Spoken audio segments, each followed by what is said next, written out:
Yeah, she had just rescued the snake when it turned on her. Listen to this frantic 911 call. Of your emergency. Please. Hello? I had a boa constrictor stuck to my face. Ma'am, you have a what? Boa constrictor. You have a boa constrictor stuck to you? 4035.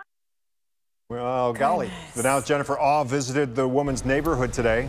Yeah, Jennifer, so what did her neighbors say about all this? Well, Karina, Rob, neighbors telling me she was already known as the snake lady, even going out in public with her snakes usually wrapped around her neck.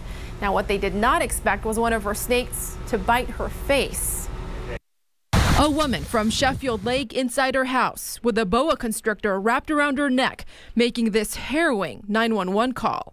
Please, hurry, on my nose. Ma'am, I've notified the ambulance and the fire and the police department. There's blood everywhere. Okay, and his jaw won't open? No. Okay, how big of a snake are we talking, ma'am? She's like 5.5 feet. This skin-crawling incident happened Thursday near the intersection of Howell and Lake Road.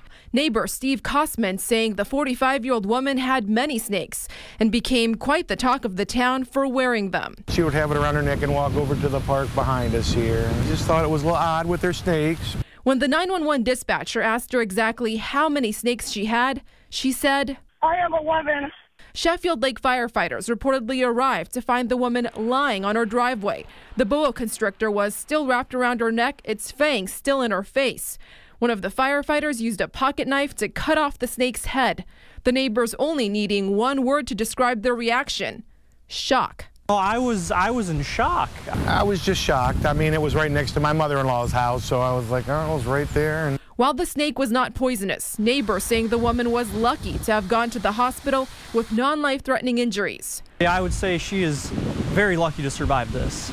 maybe she'll get rid of them now. When we asked the woman if she plans on keeping her other snakes, she declined to comment.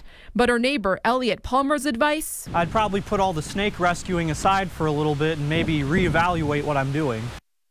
Thankfully, that woman is doing okay. She has since been released from the hospital and has returned home. We found that the woman had rescued all 11 of her snakes and was keeping them in her home as pets. She had 2 boa constrictors and 9 pythons.